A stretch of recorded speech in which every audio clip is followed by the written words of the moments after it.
Alors, le corrigé du numéro 40, page 150, donc on avait une fonction g qui était définie par g de x égale 2 plus x carré. Il fallait calculer le taux de variation de g entre 3 et 3 plus h. Alors, à quoi correspond ce nombre taux de variation de g entre 3 et 3 plus h? Ça correspond au coefficient directeur d'une tangente, d'une séquente, pardon, qui irait du point d'abscisse 3 à un point un peu plus loin d'abscisse 3 plus h sur la courbe. C'est-à-dire que c'est le décalage vertical. Donc l'image, qu'est-ce que c'est? Voilà. L'image de 3 plus h moins l'image de 3. Ça, c'est mon décalage vertical, divisé par le décalage horizontal, divisé par h. Et il faudra regarder ce que fait ce quotient lorsque h devient très petit. Donc pour pouvoir calculer ça, j'ai besoin de l'image de 3, de l'image de 3 plus h. Donc on va commencer par ça. Alors l'image de 3, ça c'est plutôt facile, vous faites ça depuis assez longtemps. C'est 2 plus 3 au carré, c'est-à-dire 2 plus 9, 11. L'image de 3 plus h, alors c'est un peu moins facile.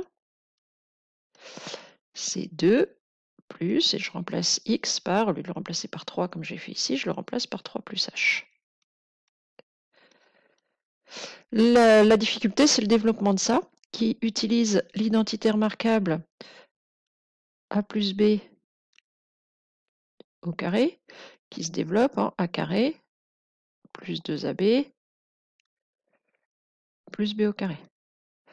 Donc ici, on va avoir 2 plus, donc le carré de 3 qui fait 9, plus donc ce qu'on appelle le double produit, c'est-à-dire a fois b, donc le premier fois le deuxième, donc nous ici 3 fois h, c'est-à-dire 3h, et je multiplie par 2, je double. Donc le double de 3h, ça va être 6h, plus h au carré. Donc on va avoir 11 plus 6h plus h au carré. Donc maintenant je peux faire g de 3 plus h moins g de 3, le tout sur h, c'est-à-dire mon taux d'accroissement. G de 3 plus h moins g de 3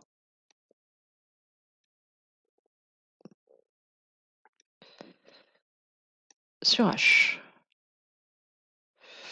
Donc on va avoir 11 plus 6h plus h au carré moins g de 3 moins 11, le tout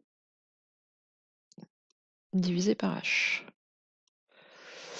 J'ai 11 moins 11, donc ça s'élimine. Il me reste donc 6h plus h au carré, le tout divisé par h. Et le principe, c'est toujours le même. J'essaye de mettre h en facteur pour pouvoir enlever le h du dénominateur. Donc ici, si je mets h en facteur, 6h, on peut le développer, hein, c'est 6 fois h, et h au carré, c'est h fois h. Le tout sur h. Donc factoriser, c'est faire le contraire de la distributivité, c'est-à-dire que je mets en facteur en tête le facteur commun, donc ici en l'occurrence c'est h, et je vais donc avoir h facteur de, ici il me reste 6, entre les deux c'est un plus, ici il me reste h.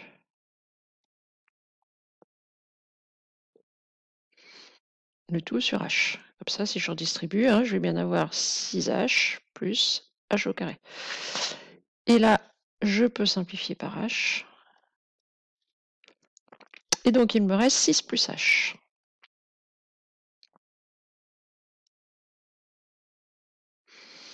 Voilà. Ensuite, on vous disait d'en déduire que AG était dérivable en 3 et calculer G' de 3.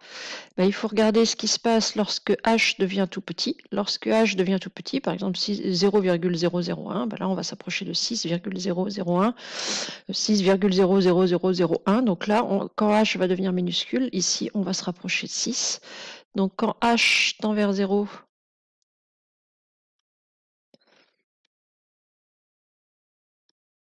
vers 0, mon taux d'accroissement G de 3 plus H moins G de 3 sur H tend vers 6.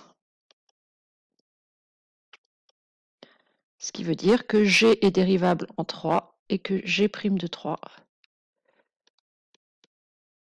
il est égal à 6. Voilà, alors celui-ci est un petit peu plus difficile que le 39, et ça reste du domaine du raisonnable. C'est tout pour celui-là.